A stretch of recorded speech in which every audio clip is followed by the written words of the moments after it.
Mrs. Thatcher resigns. Hurd, Major and Heseltine challenge for the succession.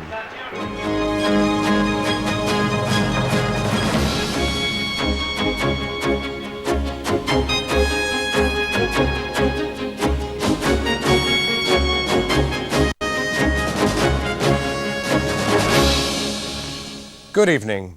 Suddenly and unexpectedly, Mrs. Thatcher announces this morning she will not contest the second round of the Tory leadership election. At the palace, she tells the Queen she will resign as Prime Minister as soon as a successor is elected. Douglas Hurd and John Major add their names to that of Michael Heseltine in the ballot to succeed her as Conservative leader. One of the most dramatic days in British politics comes to a crescendo within the Commons this afternoon as Mrs. Thatcher gives a vintage performance defending her government's record in the face of Labour's motion of no confidence. Tonight we report the day's events and analyse why she went, how she went and what happens now. We profile Douglas Hurd, Foreign Secretary. But with no economic portfolio behind him, is he the man to unite the party and lead the country? John Major, Chancellor of the Exchequer, does he have wide enough experience to prove the unifying force? We ask grassroots Conservatives in the constituencies how they see it all now. And where there is discord, may we bring harmony. 11.5 years on, we assess her contribution. After 11.5 years in power, it is all over.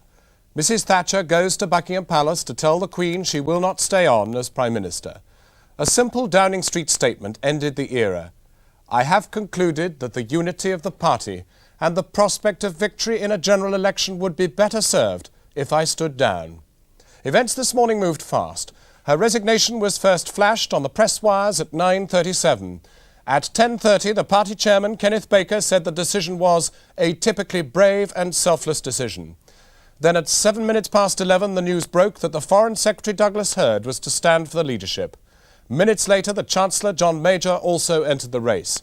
At midday, nominations for the second ballot formally closed. Just over half an hour later, Mrs. Thatcher left Downing Street for the palace to tell the Queen formally of her decision. And after all that, Mrs. Thatcher gave a fighting performance in this afternoon's no confidence debate in the Commons. First, our political correspondent, Jane Bennett-Powell, reports on the unfolding events of this morning's drama. Mrs. Thatcher made her first appearance around 12:30, 5 hours after making her decision, and a day after declaring she'd fight on. She left to tell the Queen in person she was standing down from the second leadership ballot. It was yesterday evening Mrs. Thatcher came under the most concerted pressure to step down. A succession of cabinet ministers saw her privately at the Commons, half of them saying she had their backing, but she risked defeat in Tuesday's ballot. She returned to work on today's Commons speech with the help of Norman Tebbit and received appeals from several MPs insisting she should stand firm. By 9:30 last night, her mind was apparently and reluctantly made up, and after sleeping on the decision, she told Dennis Thatcher at 7:30 this morning. He made no comment for reporters. Cabinet met at 9 this morning to be told of her conclusion. Kenneth Clarke had apparently said he couldn't continue in the Cabinet if she insisted on standing. There, an intimation of the news to come. Afterwards, a Cabinet minute declared her ministers were united in sadness. That was described as one of the biggest lies ever by a Thatcher supporter. Later, there was backing for what ministers had said last night. I think what they were saying was, look, you know, we've been loyal to you, we're friends of yours, we think this is all ghastly, but we do have to tell you we don't think you're going to win, and in those circumstances, we think that you should stand down. What we do not want to see is you being humiliated by being defeated. Mrs. Thatcher told her colleagues it was a funny old world, and the party chairman emerged to make a statement. This is a typically brave and selfless decision by the Prime Minister. Once again, Margaret Thatcher has put her country's and party's interests before personal considerations. This will allow the party to elect a new leader who will unite the party and build upon her immense successes. Tory backbenchers received the news with sadness, disbelief and surprise. Well, in every sense, this is disgusted of Basildon. I'm shattered, completely distraught that we've actually removed from office the greatest Prime Minister of this century. I think it was a pity she didn't resign gracefully when the result of the first round was known. And looking back on it, I think it was a pity she didn't retire when she was on top after 10 very successful years in number 10. Later, betraying few feelings, the first challenger gave his reaction. She has made a remarkable contribution to Britain's history and has led this country with great distinction in the 1980s. The resignation about which we've just heard now opens the way for an election for the vacancy of leader of the Conservative Party, which will enable others to come forward. I very much welcome that. I would expect my own name to be still there, as it has already been nominated. A way of uniting the Conservative Party and going on to win the next general election. Of the other possible candidates, Sir Geoffrey Howe, the former Deputy Prime Minister, said he wouldn't stand. But the Chancellor and the Foreign Secretary have thrown their caps into the ring. The Prime Minister announced a very sad decision this morning. I believe the overriding need now is for the Conservative Party to find a leader who can unite it in handling present problems and in winning the next general election. The opposition welcomed the decision.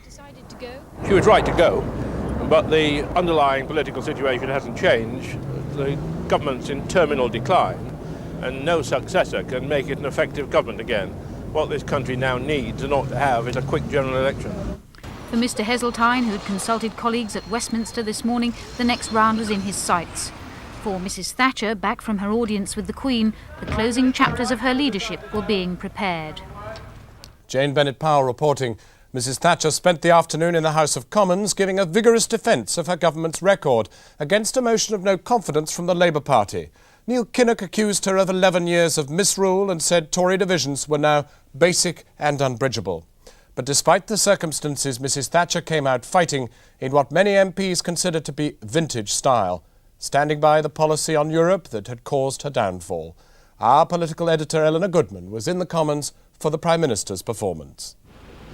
Mrs Thatcher left Downing Street, refusing to speak to the media massed for the downfall of this, once the most dominant of British Prime Ministers. Prime Minister, the end of an era. The woman who has earned herself so many places in the history books today had the humiliating distinction of becoming the first Prime Minister to face a no-confidence motion in the Commons, having already announced their resignation. Outside Westminster, there was some comfort from the crowds, who cheered in a faint reminder of her election triumphs. As soon as she entered the chamber, her party rose to cheer her.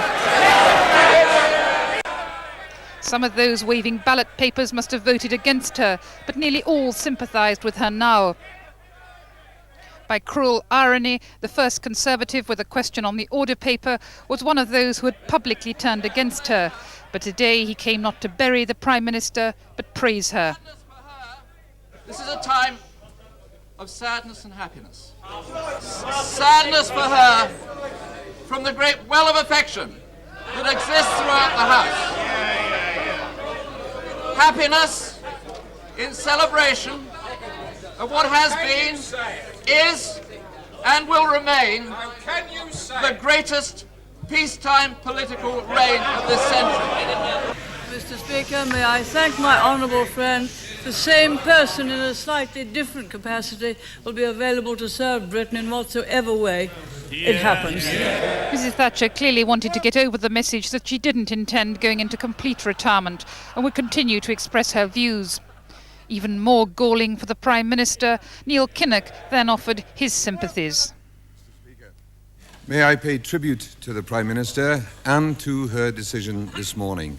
She showed by that she amounts to more than those who have turned upon her in recent days. Mr. Speaker, the Right Honourable Lady, I know, considers the principle of choice to be extremely important, and that is rightly so. Does she agree with me that the people of Britain should now be given the power of choice in a general election. Mr. Speaker, may I thank the right honourable gentleman for his earlier comments. In reply to his later question, the answer is no, no more than we had an election when Mr. Wilson changed to Mr. Callaghan. Paddy Ashdown also began with praise, but ended with a barb, which Mrs. Thatcher managed to answer with a joke. No one can doubt the special style she's brought to that dispatch box, nor her courage, conviction and determination that she has brought to her premiership. Mr. Speaker, perhaps I might ask her to use this opportunity to offer to the House any advice she might have for a successor. Apart from the last bit, may I thank the right honourable gentleman for his kindness. May I remind the House that I expect to be here on Tuesday afternoon and possibly even on Thursday afternoon.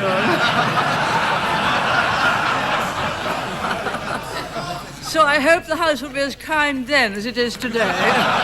What Mrs. Thatcher dreaded most was sympathy from her friends, for she feared the emotion would be too much for her, and it nearly was. Will my right honourable friend accept from me the love and affection of millions of people in my part of the world who have looked to her over these years with the greatest admiration and delight? Yeah. I'm particularly grateful to receive that from my honourable friend. We were at college together, and I think have been together ever since. She recovered thanks to a hostile question from a Labour backbencher, listing his constituents' complaints, which allowed her to come out fighting. Is she aware that they are desperately worried about poll tax, about the deepening recession, about the health service? They are worried about the educational system and about the whole Tory shambles. Well, the honourable gentleman always was quite a good advocate. He could speak to any brief, and I don't believe he believed a word of that. We now come to the no confidence motion. For the full no confidence debate, the Cabinet lined up beside the Prime Minister. Neil Kinnock had originally called for it partly in the hope of cementing Mrs. Thatcher's position. But he also wanted to use it to demonstrate that the Conservatives were no longer fit to govern. Mr. Speaker, as the months have passed, we've seen all of the signs of division and decay within the government. As ex-ministers have testified, the government is riddled with distrust, just as the party opposite is racked by disagreement which cannot be healed under any leader at any time. The British people know that, Mr. Speaker, and that is why they have rejected the Conservative Party in every political test and will go on rejecting that party. And he mocked Tory MPs for only rebelling against Mrs. Thatcher when their own seats were at risk. There was no panic, no demand for the Prime Minister to go when wards were closing in hospitals and schools were crumbling. They weren't striving to topple the Prime Minister when unemployment went over 3 million, or when the crushing mortgages were imposed, or when poverty has been spreading. No rebellions, no panic, no demands for the Prime Minister to go. The only time that the party opposite ever summoned up the strength of self-interest to take action was when they saw their own political careers in danger of being terminated. Clearly conscious of how much more popular the Tories might be under the leadership of Michael Heseltine, Neil Kinnock attacked his promise to reform the poll tax. Then he turned to Europe, claiming it was impossible for the Conservatives to unite on this critical issue. But he was interrupted by one of Mrs. Thatcher's fiercest critics as he spelt out his objectives for Europe. One is to ensure that there is in that community, in that development of greater cohesion, in that integration, in that union, a much greater... Oh, yes. They don't like it. Of course they don't like it. They haven't got a policy. Assuming that there is a single European central bank which is accountable, is he saying that he and his party favour a single currency issued by a single European bank responsible for a single monetary policy? Yes or no? Yes or no? As the right honourable gentleman will know, there is no yes and no answer now to that question. The Tories, with their backs to the wall, repeatedly tried to knock Mr. Kinnock off his stride. But at the end, the Labour leader returned to the central issue of whether people could trust such a divided government. How can anyone, Mr. Speaker, have confidence in a government whose former Deputy Prime Minister admits that they have been pursuing the wrong policies for half a decade? Who can have confidence in a government with cabinet ministers who in the last week have been privately telling the press that the Prime Minister is finished, and then minutes later supporting her position in the television studio before going off to a private meeting in order to contrive the coup against the Prime Minister? In a democracy, there should be one fitting conclusion to today's dramatic events: a general election. Mr. Speaker, let the people decide. Let Britain have a fresh chance with a Labour government. When Mrs. Thatcher rose for what must have been the biggest ordeal of her life, there was another demonstration of support for her. She began by acknowledging the opposition's right to hold the debate, but immediately went on to the attack, accusing Mr. Kinnock of trying to exploit the leadership contest. A democratic election according to rules which have been public knowledge for many years, one member, one vote. A far cry from the way the opposition do these things. 2 in every 5 votes for their leader are cast by the trade union bloc votes, which has a bigger say than do honourable members opposite in that decision. Precious little democracy there. She then used her speech to send a message to those taking part in that election to succeed her. The real issue to be decided by my right honourable and honourable friends is how best to build on the achievements of the 1980s. How to carry Conservative policies through to the 90s.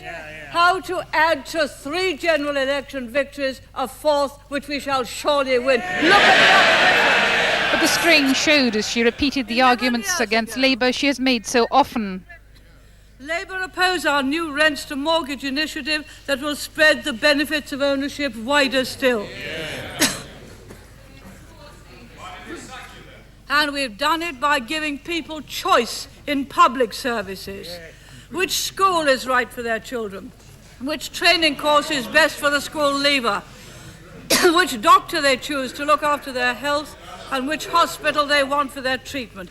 But Mrs. Thatcher is nothing if not a fighter, and she came back off the ropes when a Labour MP asked the obvious question. If things are quite so good as the Prime Minister is outlining today, why aren't all her colleagues behind her happy to have her continue in the job of defending that record? Mr. Speaker, these are the reasons why we shall win a 4th general election. We have been down in the polls before when we've taken difficult decisions. The essence of a good government is that it is prepared to take difficult decisions to get the long-term prosperity. That is what we have achieved, and that is why we shall win handsomely when a general election comes. She fought back again when a Liberal Democrat challenged her record on the poor. How can she say at the end of her chapter of British politics that she can justify many people in a constituency such as mine being relatively much poorer off, much less well housed, and much less well provided than it was in 1979? Surely she accepts that is not a record that she or any Prime Minister can be proud of. Mr. Speaker, all levels of income are better off than they were in 1979. But what the honourable member is saying is that he would rather the poor were poorer, provided the rich were less rich. That way you will never create the wealth for better social services as we have. And what a policy! Yes, he would rather have the poor poorer, provided the rich were less rich. That is the Liberal policy. Yes, it came out, he didn't intend it to, but he did. It was almost as if she'd forgotten she'd had to resign, as she repeated her personal credo. And when a Labour left-winger suggested in an aside that she might like to take over the governorship of the European Central Bank, she managed a joke. No, she's going to be the governor. On the present structure...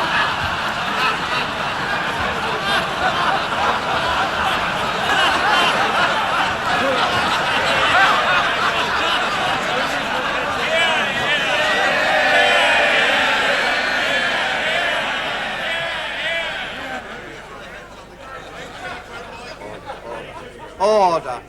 The Prime Minister. What a good idea. I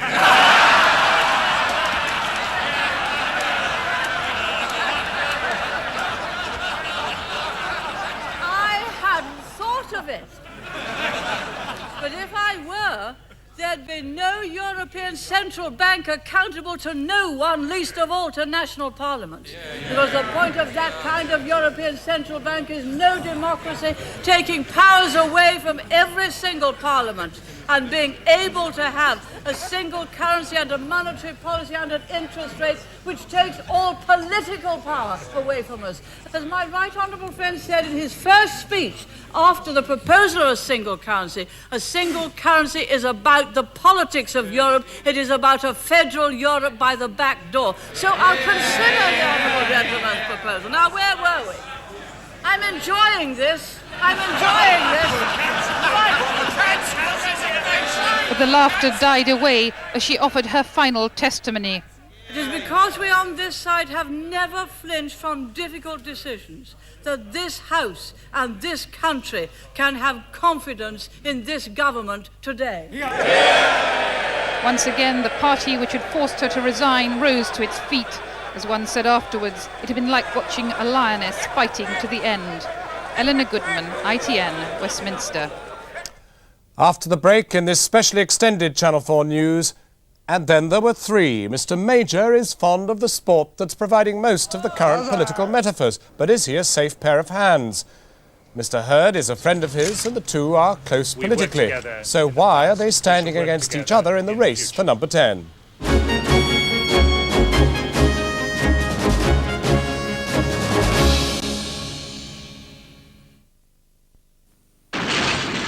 For more information on the Procon 10 safety system, phone Audi on 0800 585 685.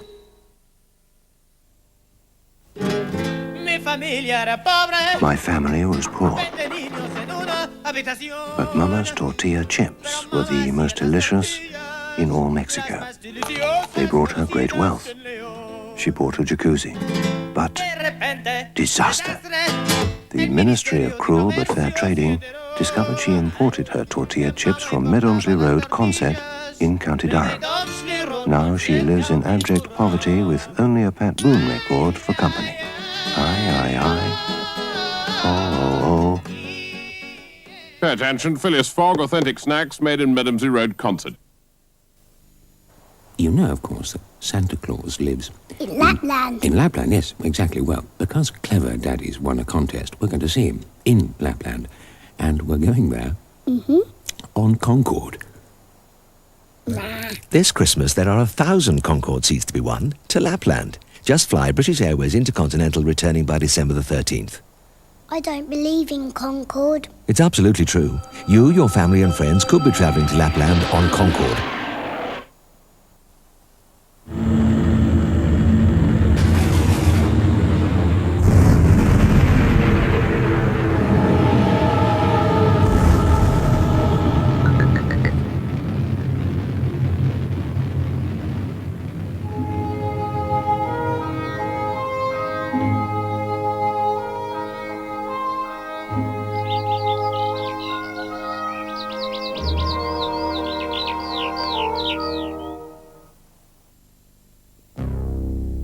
Take a modern telephone. Add an answer phone. Then add a fax machine, all operating through a single phone line. Make it Mercury compatible for lower phone bills. And include a 12-month on-site warranty. The result is the Amstrad fax, with £100 off if you trade in a telephone or an answer phone.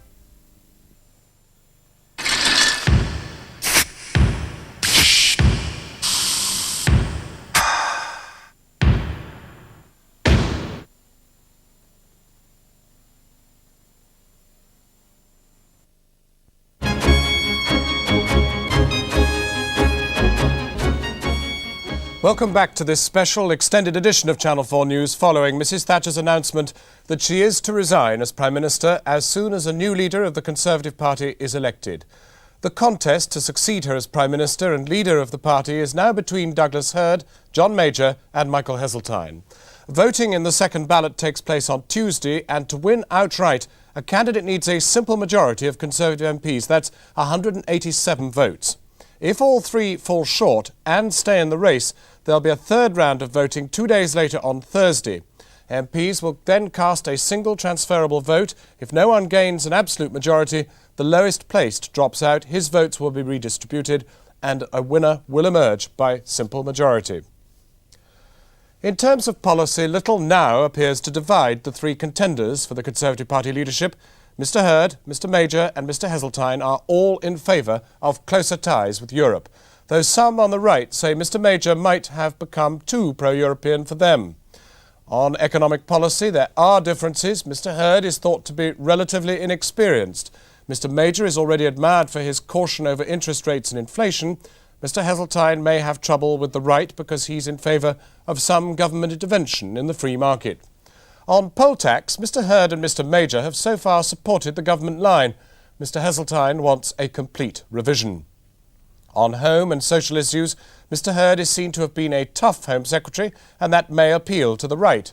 Mr Major is thought to be something of a liberal. Mr Heseltine has pinned his banner to what he calls caring capitalism. Mr Hurd may be helped by his image as a senior Conservative of considerable stature who could unite the party. Mr Major may be helped by his relative youth and talent. Mr Heseltine by his appeal to the electorate. The Foreign Secretary is, at 60, the oldest and most experienced man in the race. He's been proposed by Tom King, the Defence Secretary, and seconded by Chris Patten, the Environment Secretary. Of other Cabinet colleagues, Mr Clark, Mr Waldegrave and Mr Rifkind have announced tonight that they support him. Ian Ross reports on Mr Hurd's background and thinking. No one in the last few days could accuse Douglas Hurd of being nakedly ambitious to succeed Mrs Thatcher, and he kept on saying he wouldn't stand against her. Indeed, not long ago, when Mrs Thatcher looked fairly secure, he dismissed the whole idea of becoming PM. By the time there is a vacancy, the party will quite rightly want someone younger than I am. But if it was offered? It won't be offered. I don't, and actually, you know, I have, 10 more years of active life. I have other ideas for them. Douglas Richard Hurd, elder son of Baron Hurd, was clever right from junior school. At Eton, he was a scholar, captain of school, and took an active part in the wall game. At Cambridge, he took a first-class degree and became President of the Union.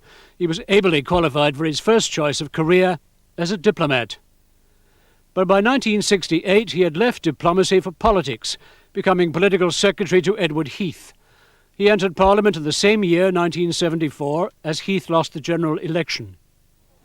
Hurd had to wait until 1984, 5 years after the Tories returned to power, for his first cabinet job in Northern Ireland. He was competent, but not there long enough to make any real mark, and the following year he was switched to the Home Office. At Handsworth in Birmingham, he saw at first hand rioting in the streets and the breakdown, albeit temporarily, of law and order. Showing coolness under attack, he refused to accept that it was justified by poverty, bad housing and unemployment, proving to the right in his party that he was an acceptably dry Home Secretary.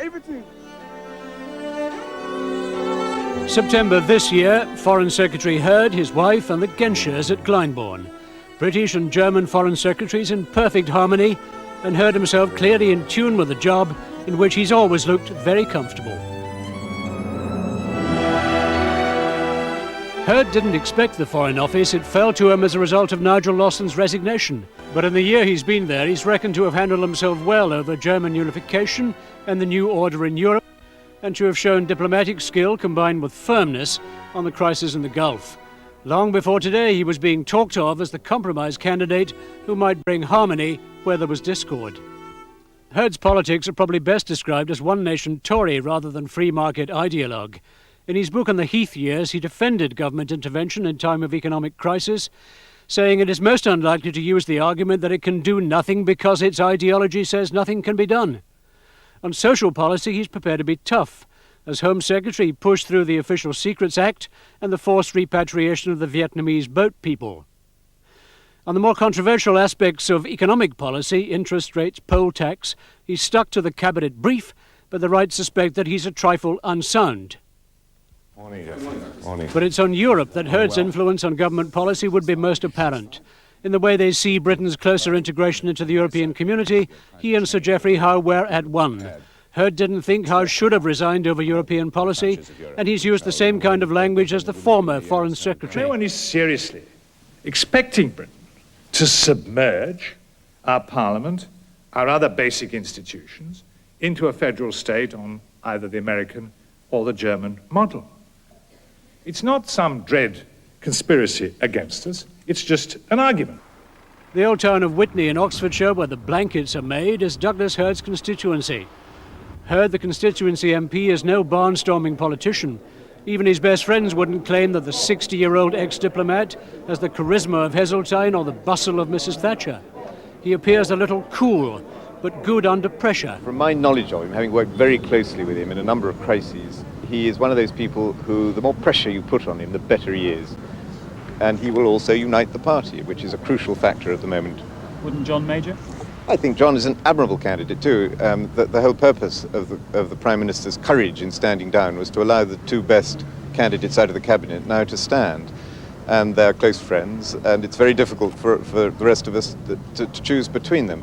My own view is that by voting for Douglas you can get both, because why shouldn't John be Prime Minister in 10 years' time? In 10 years' time, Douglas Hurd will be 70. He is, if it matters, the oldest of the contenders. Ian Ross reporting. Well, I'm joined now live from Westminster by the Foreign Secretary, Douglas Hurd. Mr. Hurd, first, you've been very close to the Prime Minister in the last few days, particularly in Paris. What's your reaction to her going? Well, I've never admired her more than I have in the last few days. I was in Paris with her. I saw her at the conference. She saw Bush, she saw Gorbachev, she saw Kohl, she saw Mitterrand, and she carried herself, even on that agonizing night after the news was bad, and we had this enormous dinner at Versailles, she carried herself with extraordinary dignity and good cheer, and you could see that even people who criticized her in the past were feeling for her. It was an extraordinary sensation that night, and indeed yesterday morning. Well, now we have to look forward. You and John Major are close allies, close colleagues. Why couldn't you sort it out and decide between you which should go forward to challenge Mr. Heseltine? Well, I suppose we could have gone into some smoke-filled room and done that, but we thought it was really simpler and better to let the Conservative members of Parliament decide. We've worked closely, particularly in the last year, and we'll work closely again, I don't doubt that. It's a question of which of us is better able to unite the party. We can't go on like this. These divisions are disastrous. And what Conservatives all over the country are now pouring in and saying is you've got to get this right. You've got to heal these wounds before they turn poisonous. Well, now, as you saw in your profile that we just ran just there, you said to me only back in October, look, I'm reluctant on the leadership. I've got better things to do for the next 10 years. Yeah, and Michael Heseltine was saying he'd never challenge. The truth is that things have changed. I was talking about the Prime Minister retiring sometime in the next Parliament, when obviously somebody younger would be chosen. I don't think any of us conceived the present tragedy. Now, no one questions your wide international experience, and you were a diplomat, you had been at the Foreign Office, you've been at the Home Office, but you've never had an economic portfolio. Is that a disadvantage, running against a Chancellor? I don't think it is. After all, I've sat in Cabinet, for 6 years now. I've listened, I've taken part in many, many economic discussions, and I think I know the ropes of that. I think also I would have a very good Chancellor. And how will you go about healing the party? Now, if you do win, will you bring in, for example, your two fellow candidates? Well, I'm not going to be very presumptuous to start dishing out portfolios. We're not in that position. But obviously, unity of the party is essential. Now, there have been times when the party's been split on some great matter of policy. Some people run around pretending now that there is such a split on Europe. There isn't. There isn't. There is a policy, a government policy, which we're pursuing, on which I think 80-90% of Conservative MPs are content. Michael Heseltine has touched a nerve on the back benches by talking about the poll tax, a radical revision, even the possibility of getting rid of it. You seem to be more, well, you've been in line with the Cabinet. Well, what do you expect? But of course I know from my own patch in West Oxfordshire that the poll tax has been very unpopular. And that is why in Cabinet we have worked out ways of improving it. doing away with the safety net contribution as a burden on the charge payer, for example, improving the position of the people who live over the shop. Many other changes of that kind. I think we should always be on the lookout for further changes to make it more workable. What I don't think is sensible is, because there's a leadership election, to go around from studio to studio inventing policy on the hoof. That's the kind of thing that gets Neil Kinnock into such trouble. In the country, do you think more compassion, more caring is required? I think more persuasion is required. We're coming up to a general election. I think we've got to practice persuasion rather than assertion. We've got to show that we listen and understand. Then we've got to take the necessary decisions.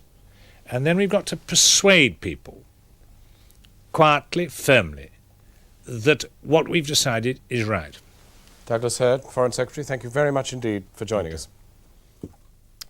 The Chancellor, John Major, at 47, the youngest of the three challengers, has been in the Cabinet just 3 years. His proposer is the Agriculture Secretary, John Gummer.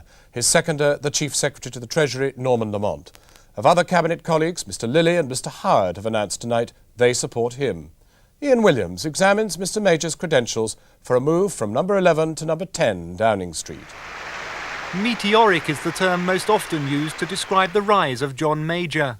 His reception at last month's Tory conference underlined his standing with the party faithful. The Chancellor was hailed as a great unifier, having overcome the Prime Minister's objections and taken Britain into Europe's exchange rate mechanism, cutting interest rates in the process. Outside the party, among the public, he's one of the least well-known members of the Cabinet.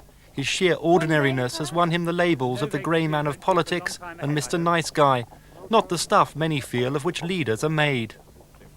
He comes in untried and with a very brief experience as Chancellor and a very extremely brief experience as Foreign Secretary, and there would be a period of time in which he would have to earn his credibility. I think it would be a mistake to underestimate his ability to do just that. He's a quiet, persevering man who gets things done in his own way, and he is in no way a nothing.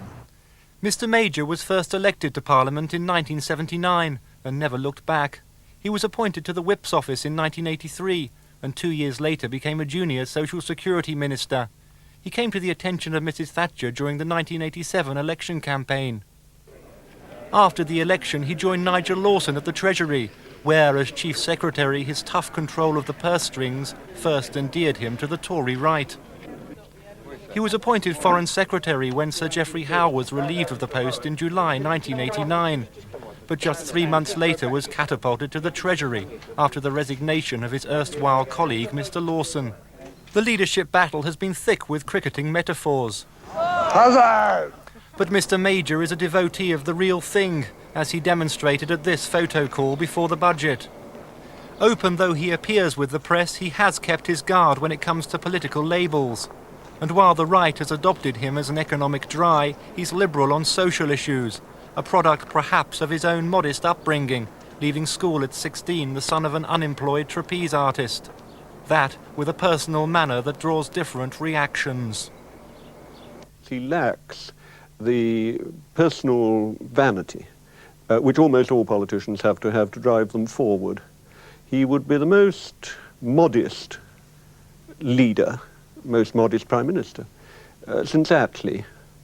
He is a man who is very, very easy for other people to deal with and to like, universally popular, I think, with his colleagues, moderate in his views. That could be quite attractive to the country. If he has a character, I wouldn't say a defect, but a character aspect that people would have to look at, is that he very much wants to be liked. Now, Margaret Thatcher was the opposite kind of leader. She didn't mind if she was liked or not, or she hasn't minded that. That can be a disadvantage. But it's on Mr Major's European views that Tory Eurosceptics pin much hope. In spite of his embrace of the ERM and his proposals for a European currency, the hard ecu, to circulate alongside existing currencies, sceptics say he remains a European critic.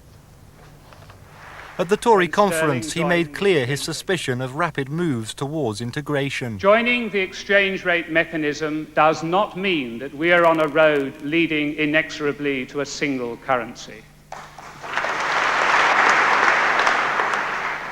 It does demonstrate yet again that we take our commitment to Europe seriously and that we mean what we say. But we also mean it when we say that we cannot accept the Delors plan.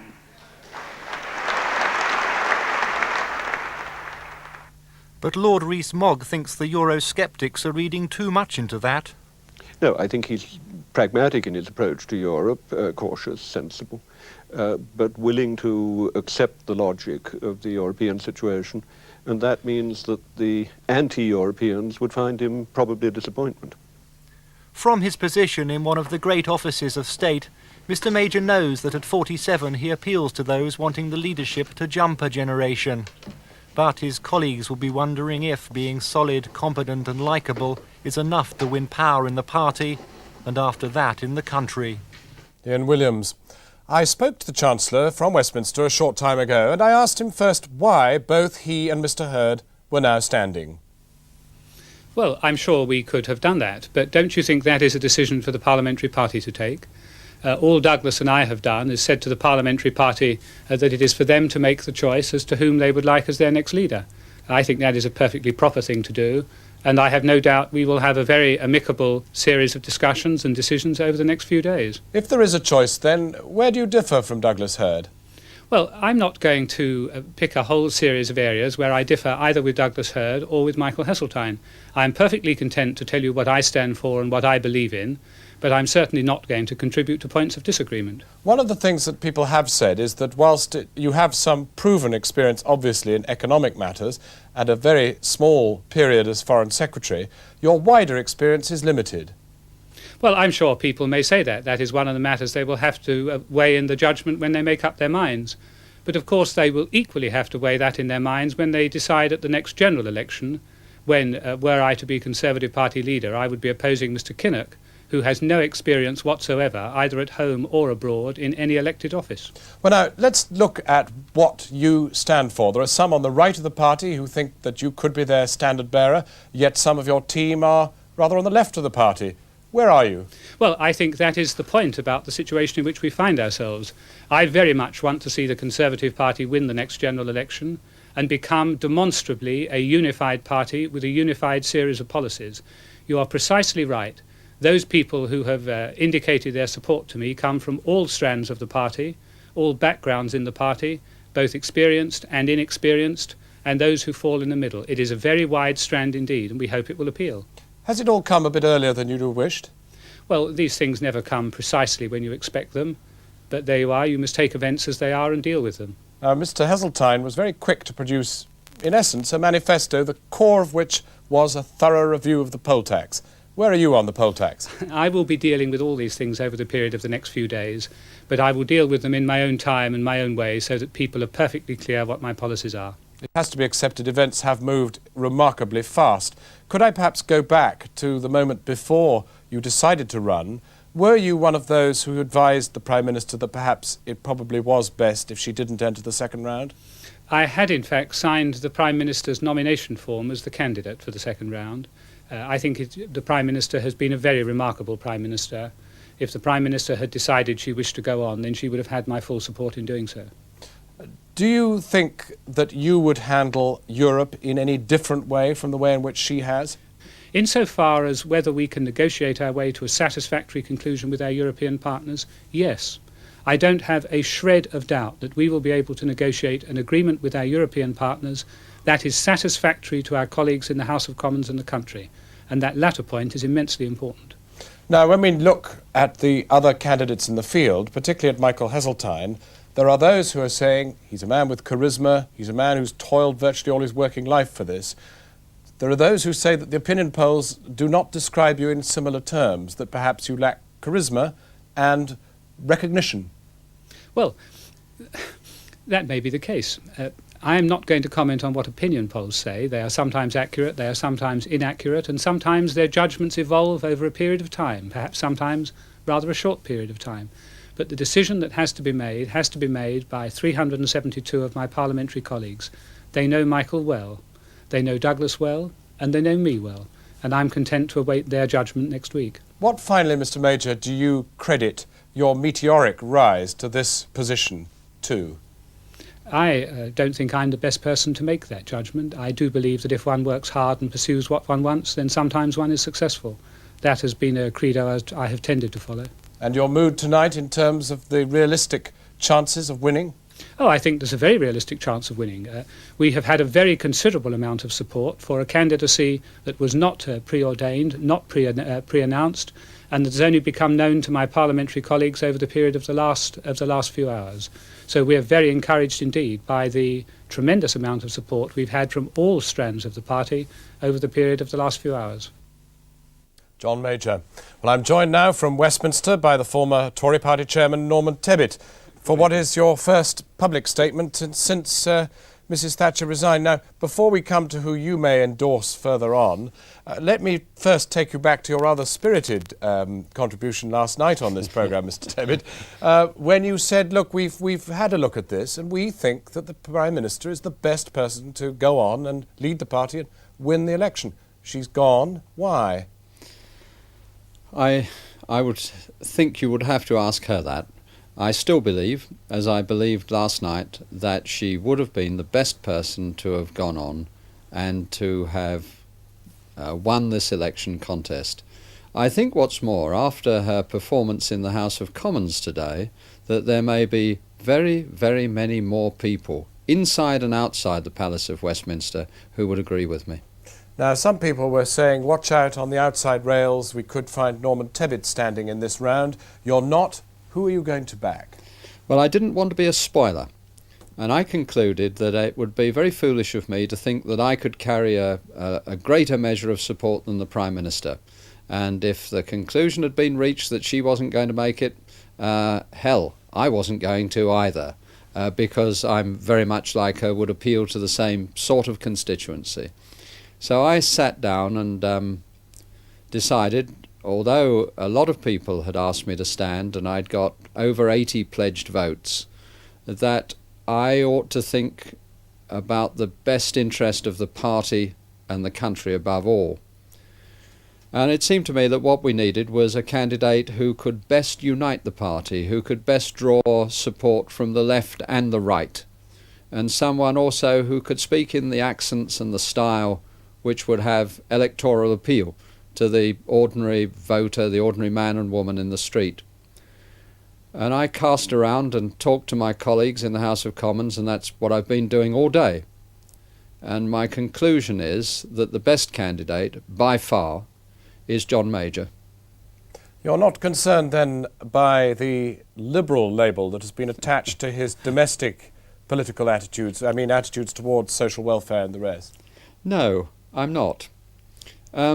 I might disagree with John about some things, and I'm not going to try and sell him as a sort of male Thatcher clone. Or a Tebbit clone. Pardon? Or indeed a Tebbit clone. No, that's right. That would not be right, it would not be accurate, and I don't think it would be helpful. I think that John is above all an economic dry. He's a very straight, tough chancellor, and we've seen that. I think on social issues, some of them, he's a bit more liberal than I am. But I think sometimes at times you've perhaps misunderstood me just a little bit. Not very much, but just a little bit. I was, after all, the guy that introduced the youth training scheme and community work and things of that kind. But having said that, I think that John's view on social affairs, social welfare, would be that I don't think he's ashamed of the amount of money we spend on it. I think he may have his doubts at times, as I do, about the exact ways in which we spend it, some of which I think are counterproductive, and he will of course have to speak for himself about that. You have a very determined view about Europe. Do you think he will stick to that kind of a view?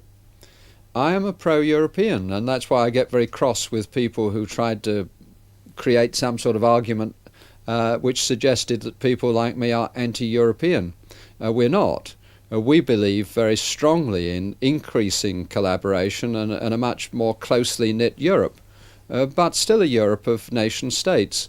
Now the key in all that is the question of the single currency, and that is one where I think that John's view and mine would be the same. That is, that if you have a single currency, you have a single Chancellor of the Exchequer for the whole of Europe. I think he and I find that very difficult to accept, because we cannot see any way in which the proper democratic machinery could be made to work. One final brief question, Mr. Tebbit. Whichever of the three men wins, will you continue to serve the party?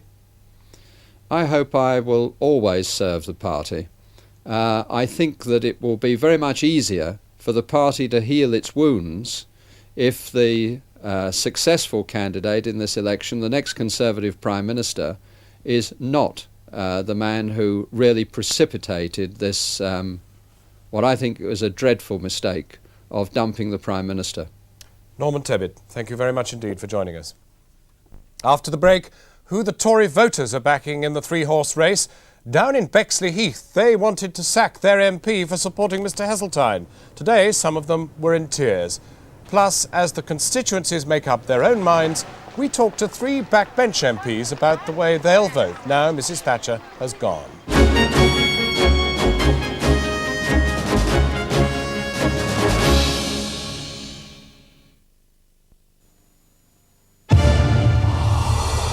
At night I dream of many things, some of which I plan and save for, some of which I achieve. When I was young, I wanted to see Africa, to run away. And so I traveled, but never left. My dream changed. I became us, became a family. And while dazzling things dazzle me still, my values hold dear other dreams. My home, my daughter's freedom to be, to achieve. My life with the men I still love.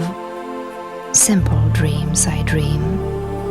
At night, during the day.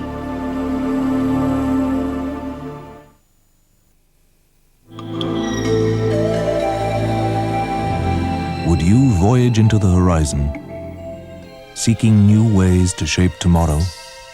That's what we're busy with at DSM.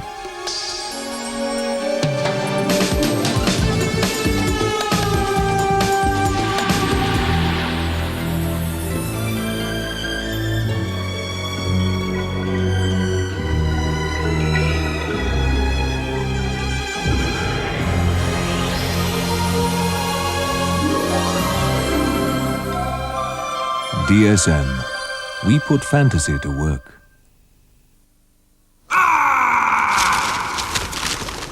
From November the 28th, prospectuses for the 12 regional electricity company share offers will be available from post offices and most banks. Offers close 10 a.m. December the 5th. You could buy into what you plug into. I'm captivated by the magic of Hong Kong. I came here 8 years ago and fell in love with this great city. The cultures of East and West, past and present, become fused into one. The only constant is change. Every day I discover something new. That's why I've never left. Come and discover your Hong Kong, the holiday of a lifetime.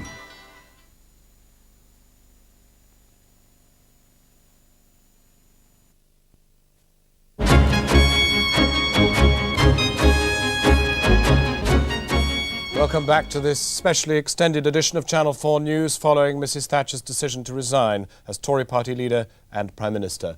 The Tory party chairman, Kenneth Baker, has appealed to all constituency party leaders to unite for the sake of the Conservative Party. He said their priority should be to attack Labour and win the next general election. Conservative MPs will now be consulting their local parties on which way to vote in the second round of the leadership contest. Lindsay Taylor has been gauging reaction at the Bexley Heath Conservative Club. Mrs Thatcher resigns, leaving Douglas Hurd and John Major to fight Michael Heseltine for the succession. At Bexley Heath Conservative Club, members watched the news of Mrs Thatcher's resignation in something of a state of shock. Good afternoon. Mrs. Thatcher's sudden and unexpected resignation this morning. Although stunned, not all were actually surprised, and the reactions to the announcement were mixed. Very sad that she couldn't go with more dignity to go with her standing. She's been so marvellous. I was very disappointed that she decided to throw her hand in after declaring that she would fight to the death. Well, I think it was time. Time for her to go. I mean, she has been marvellous, but it's time now. There was disunity in the party, and I think she would have made it worse. Nearly everyone here at the club paid tribute to Mrs. Thatcher's achievements. On the streets among the constituents, opinions were again divided. Terrible. I think she's done a good job. Good. I'm pleased that she's resigned. I'm like that at the minute. You know, part and part. I don't think she was that bad, really. At the Conservative Association headquarters, by lunchtime they'd taken some 70 calls from upset Tory supporters. Terrible shame. In fact, one or two ladies were actually in tears. I mean, Callers condemned the local MP, Cyril Townsend, for his support of Michael Heseltine.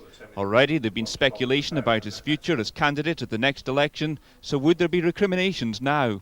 Well, there are recriminations, but it's my job to calm those recriminations.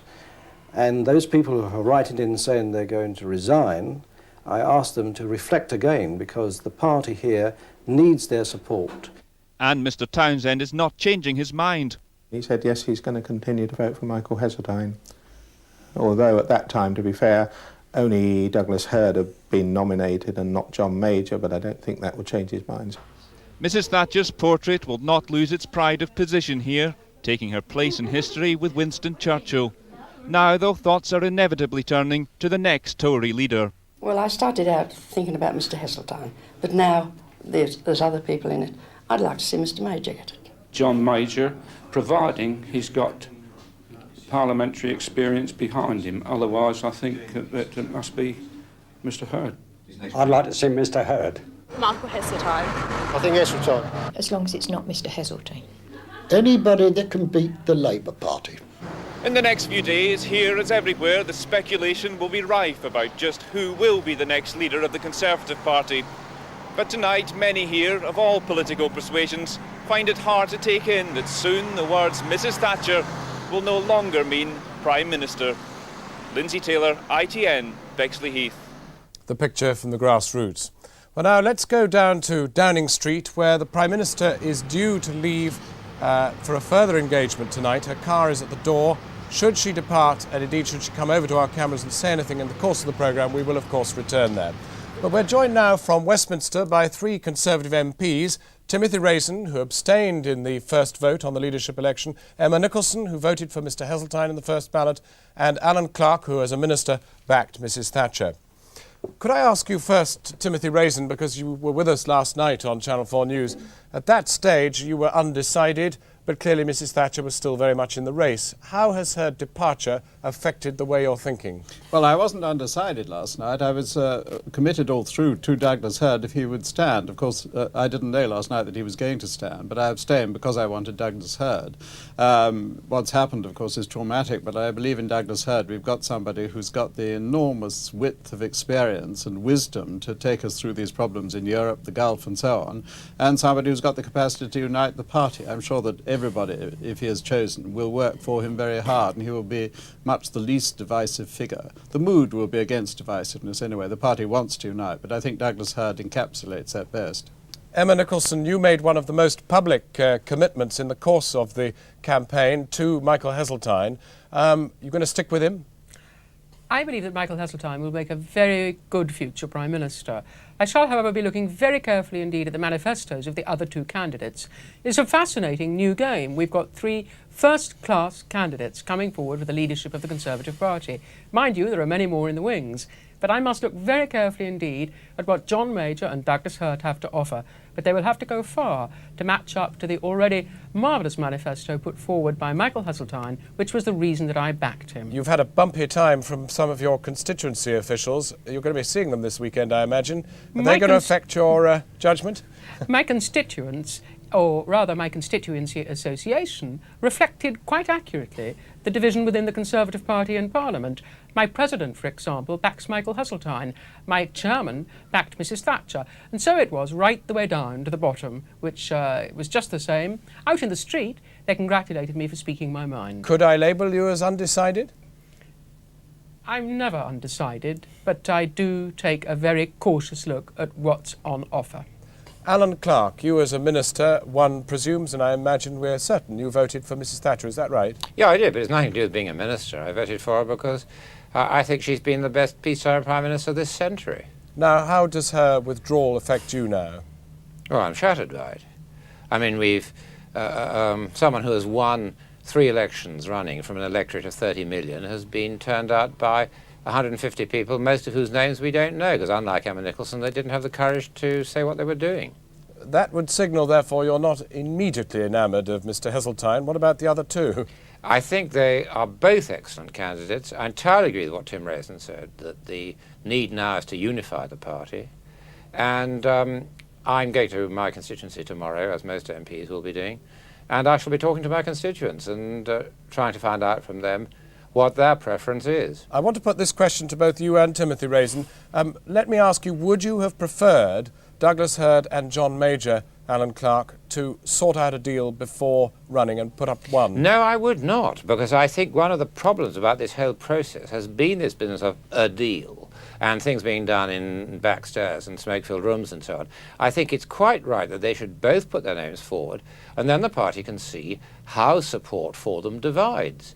Because there's been quite enough backstairs dealing, and that's what's landed us in the mess we're in at the moment. Mr Raisin? Well, I suppose I'd have preferred it if they'd got together and Douglas Hurd had come out of the hat, but I think Alan Clark is right in principle. I think what we've got before the party, what we didn't have in the first round, is a chance of a genuine choice.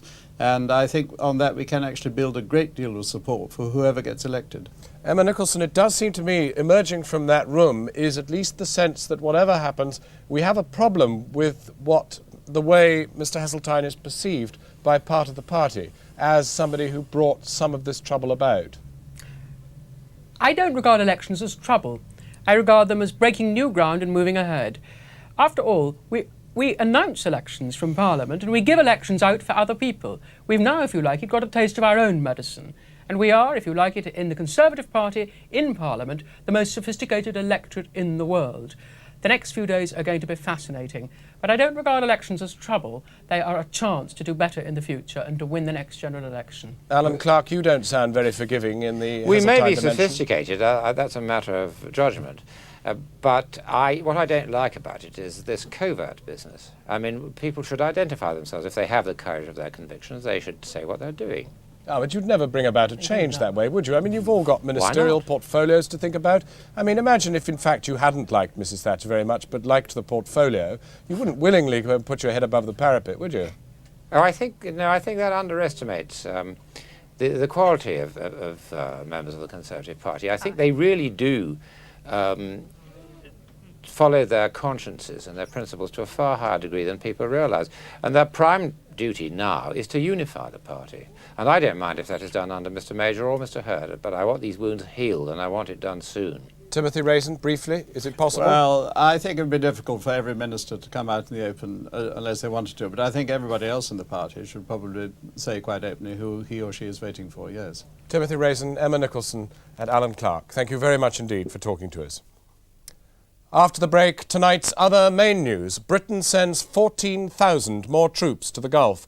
Plus, the Thatcher years. Her opponents said she'd hijacked the party.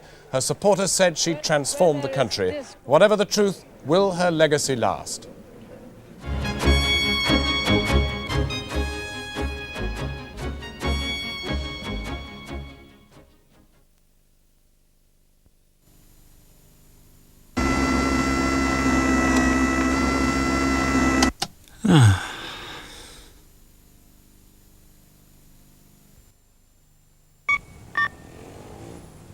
Some modern technology can be sort of confusing.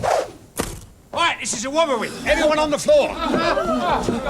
But not the Sony TR-75 with stereo sound. Fill this bag. It's so small. Give it me. That's it. so light and so easy to operate, you'll find it hard to resist using it. Wherever you are. Amazingly, you can also plug it directly into your TV so you can enjoy instant playback with your friends. Sony, why compromise? At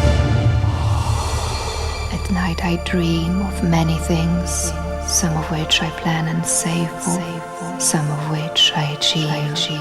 When I was young, I wanted to see Africa, to run away. And so I traveled, but never left. My dream changed. I became us, became a family. And while dazzling things dazzle me still, my values hold dear other dreams. My home, my daughter's freedom to be, to achieve. My life with the men I still love. Simple dreams I dream, at night, during the day.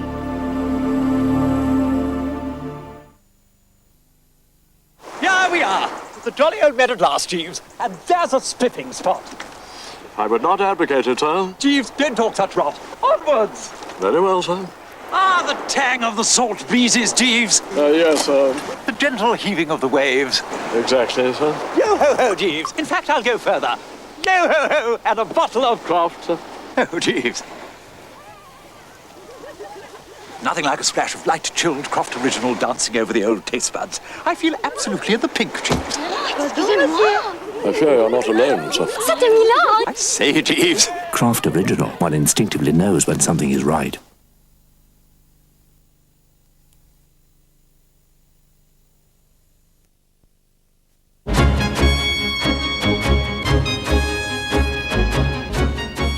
Welcome back to this specially extended edition of Channel 4 News following Mrs Thatcher's announcement that she is to resign as Prime Minister. Here she is at number 10 live. She's just come out. She's there meeting, it seems, well-wishers on the doorstep. It's jolly rare that they're allowed... Oh no, it's somebody who works in there. And there she is, getting into her car. She'll be in Downing Street now until Tuesday at least. That's the first chance that there'll be another Prime Minister, another leader of the Conservative Party elected. At the back of her car with her is Peter Morrison, her Parliamentary Private Secretary. The Jaguar sweeps off, this time through the Foreign Office gates and away. Well, we shall be bringing you the latest here on Channel 4 News until 8:30 this evening. Mrs Thatcher was the longest-serving Prime Minister this century, defeating Edward Heath to become party leader in 1975 and winning 3 successive general election victories. She cut the power of trade unions, reduced taxes and emphasised self-help. She took Britain to war to recapture the Falklands, but inflation wasn't tamed. The poll tax lost her votes and the party split over Europe. Nicholas Owen has been examining the Thatcher legacy. Margaret Thatcher called up the words of that humble fellow St Francis to guide her actions as she became Prime Minister 11 years ago. Where there is discord, may we bring harmony. Where there is error, may we bring truth. Where there is doubt, may we bring faith. And where there is despair, may we bring hope. Well, how far were those promises in Downing Street fulfilled? The Thatcher era certainly had its share of conflict, though at least the first bout, the Falklands War, wasn't of her seeking. Argentina miscalculated her determination to defend the islands. In many eyes, victory ensured re-election in '83 and sealed her reputation as the toughest of political operators.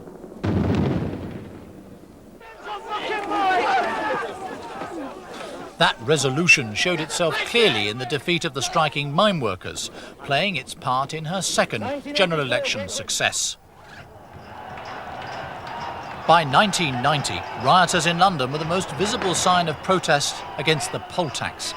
Opponents now saw resolution becoming inflexibility, bringing unpopularity at a bad time with the economy sagging.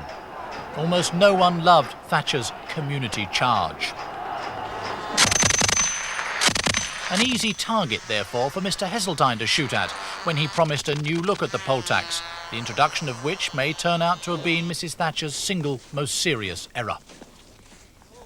It is the issue which most Conservative MPs have been most worried about, if you leave aside the economy, and it's something which she is identified with. A little unfairly, I think, because in fact, unlike some other policies, it wasn't invented and pushed for entirely by her. Other people like Kenneth Baker and a whole raft of junior ministers have been involved with it. It became government policy. It wasn't actually intensively argued about in Cabinet before it happened, but it originated in her pledge many years ago to get rid of the rates, which she was embarrassed not to have fulfilled, and therefore she provided the sort of engine behind it. This mother and grandmother preached old-fashioned values. What does a well-disposed philosopher see as the practical social impact of that? People's recognition that the family is equally important to the rest of social life, that there are responsibilities that lie upon individuals and on parents to maintain the kind of life which they themselves would seek to lead. And I think people's dependence on vast organisations like trade unions and so on to do their living for them has greatly diminished.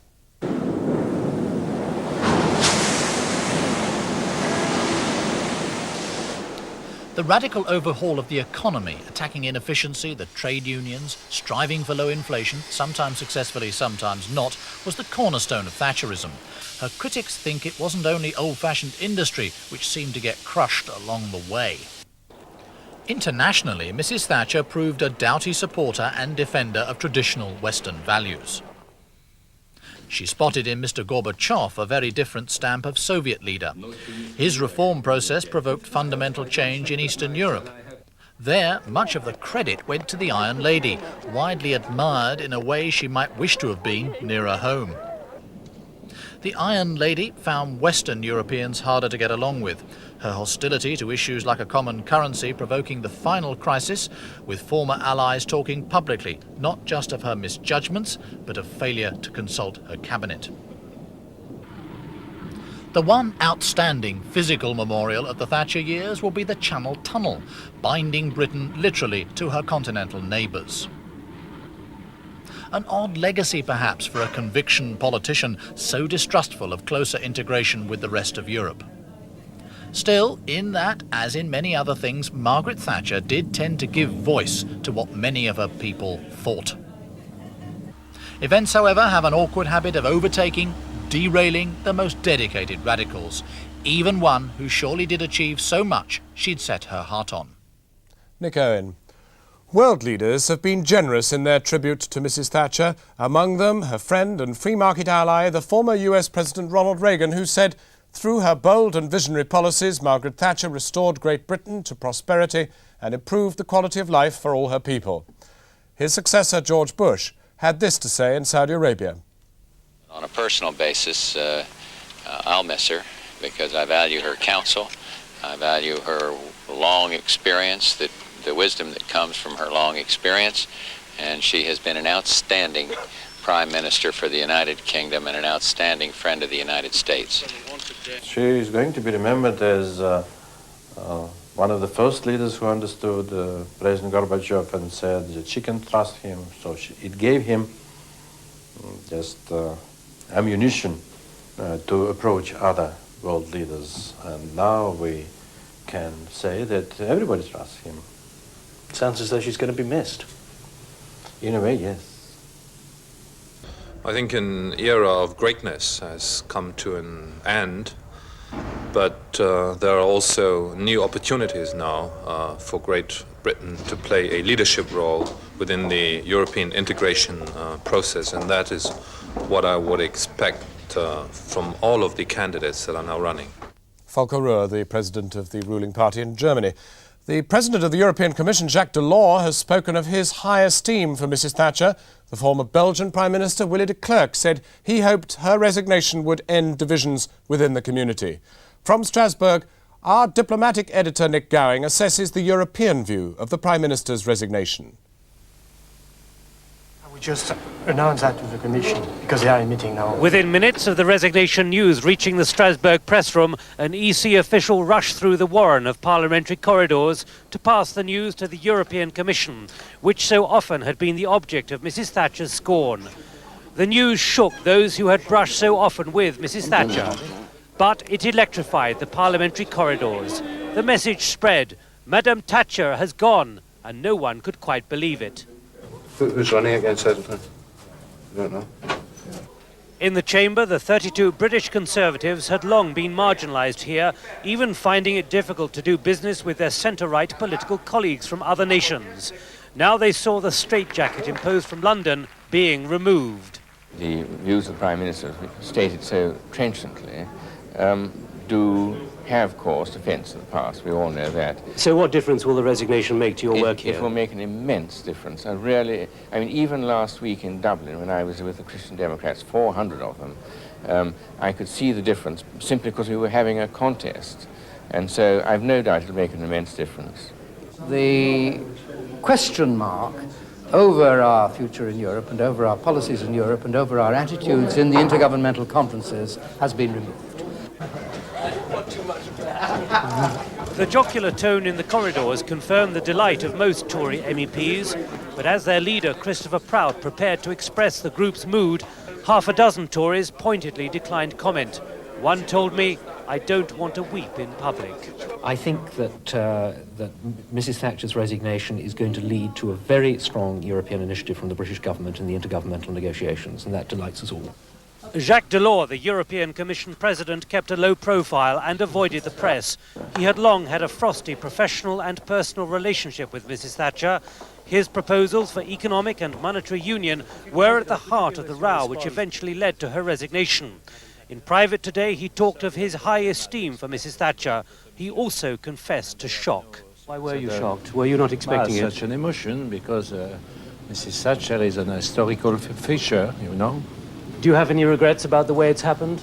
No comment, I repeat. Excuse me. It was therefore left to his Vice President, Sir Leon Britton, to give the official Commission view on future EC relations with the United Kingdom. To the end of the day, what matters is what policies Britain puts forward and the way in which they are put forward to her partners in the European community. And that we will not know until the time comes. Would you expect a change of policy now, or a modification? Well, it's impossible to answer that question until we see the outcome of the election and what is said by the winner. Overnight, MEPs from the non-Thatcher camp and the other 11 nations had privately expressed despair that Mrs. Thatcher had declared she would fight on. Until the announcement came, members and officials at the highest level here had been warning of a two-speed Europe, 11-1 with Britain still the reluctant partner. Mrs. Thatcher's departure has left the pro-Europeans heartened, but not yet convinced of an enhanced British commitment to Europe. Well, we shall return to Mrs. Thatcher's resignation and what happens next when we talk to our political editor, Eleanor Goodman, later in this programme. Now, with a brief summary of the rest of the day's news, here's Zeinab Badawi. 4 Scottish fishermen are believed to have drowned off the Isle of Arran after a Navy nuclear-powered submarine struck their boat. A submarine reported it had collided with the gear of a fishing vessel early this morning. Some hours later, the fishing boat Antares was reported missing and wreckage was spotted on the sea. The Royal Navy says the submarine is being inspected at Faslane Naval Base. Police investigating hooliganism among Manchester United soccer supporters have arrested 26 people in the Manchester area and other parts of the country. They'll appear before magistrates tomorrow. The Assistant Chief Constable of Manchester, who coordinated the investigation, said he thought they'd broken the back of the hooligan element following Manchester United. Abroad, in the Indian state of Punjab, 25 Hindus have been killed by Sikh extremists on the outskirts of the capital Chandigarh. The extremists are reported to have stopped 3 buses and shot some of the passengers at close range. Thousands of chanting Bulgarians have demanded the resignation of Prime Minister Andrei Lukyanov after surrounding the Parliament building in Sofia. Bulgarian MPs are voting on an austerity budget, including heavy price rises. And the Danish Prime Minister Paul Schlüter has called an early general election for December the 12th. The move comes after negotiations broke down between his minority centre-right coalition and the opposition Social Democrats over his proposed tax reforms. In Germany, Helmut Kohl's Christian Democratic Party is being investigated for fraud just 11 days before the Chancellor fights at the first all-German elections. The investigations focus on allegations that the CDU's now defunct East German sister party smuggled party funds abroad. The financial markets rose sharply on hearing of Mrs Thatcher's resignation, then fell back on the news that both Mr Hurd and Mr Major were standing to succeed her. By the end of the day, the index of 100 leading shares closed up just over 1.5 points. Against the dollar, the pound closed up under 0.5 cent, and sterling barely moved against the Deutschmark. Amidst the drama of Mrs Thatcher's resignation, the government announced it is sending another 14,000 troops to the Gulf. Comprising another battalion and tank brigade, it will double Britain's force in the region. The Defence Secretary Tom King told the Commons the military build-up was the clearest possible message to Saddam Hussein to leave Kuwait. Gabby Rado in London reports on Mr King's announcement and its implications.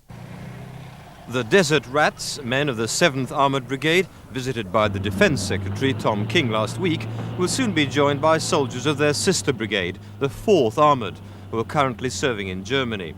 And they'll have with them 60 more of the Challenger tanks, which will be so crucial in desert warfare, should it come to that, against Saddam Hussein's mass tank divisions. Amid today's drama, the Commons were expecting an announcement on troop reinforcements.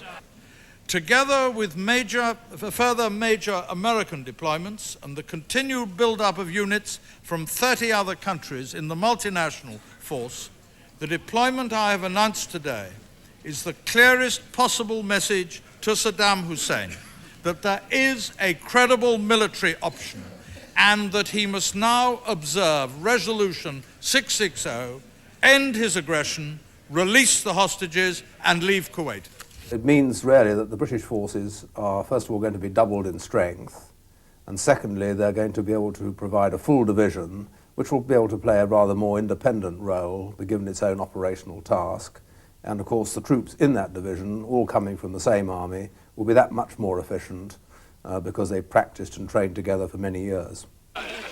President Bush was visiting his troops in Saudi Arabia today to boost morale on the big US holiday, Thanksgiving Day, when Americans traditionally share a meal with their families.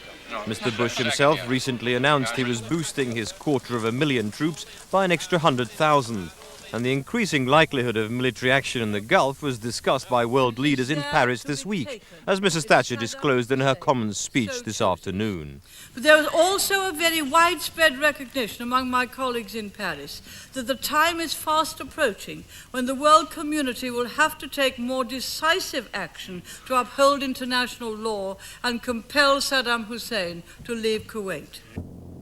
In announcing the troop increases, the Defence Secretary added that they'd push up the cost of Britain's Gulf operation by £10 million a week, though he said Saudi Arabia was paying for food, transport and accommodation. Gabby Rado reporting. Well, now let's go back down to Westminster to our political editor, Eleanor Goodman. What a day, Eleanor. You've been down there all day. Give us a sense of the mood. Well, I think the Tory party has run through the full gamut of emotions today. This morning, when I first got here about 9:30, immediately after the news had been announced, there was a sense of real grief and bitterness on the right. There were grown men literally in tears. This afternoon, after the Prime Minister's speech, I think there was a great sense of sadness and a certain embarrassment at seeing a once towering woman reduced to that. But now the atmosphere has changed to relief, really, that I think a boil has been lanced. And if you like, normal competitive forces have been resumed, and the House of Commons lobby is like a kind of mock fair for potential prime ministers, with all the candidates wandering around, all their managers wandering around, talking politely to MPs. Because the thing is, this has thrown the whole thing open. All the old allegiances that Michael Heseltine thought he had in his back pocket now are being questioned. So every MP is being pursued. Somebody just said to me, I'll vote for the first one who says I'll divide the party. I'm sick of being told they'll all unite the party. Well, we've had a sense on this programme by talking to backbenchers and to ministers and indeed to the contestants themselves that things are just beginning to move a bit. Do you get a real sense of hardening in anyone's direction? Well, basically, if Michael Heseltine is to win, he must win on the second round, because if it went to a third round, it's almost certain that the system of second preference votes would help one of the compromise candidates, namely Hurd or Major. I have to say, we're in the business of the big momentum of the spin merchants. Though this is not going to be an acrimonious campaign, I think all the various campaign managers are saying their candidate has got the most momentum. And I have to say, the campaign managers who are saying that with most conviction are John Major's. Well, Eleanor, I suppose I have to let you do a bit of trumpet blowing on such a night. Who tipped John Major first? 2 years ago, and I've got 12-1 on Douglas Hurd 4 years ago.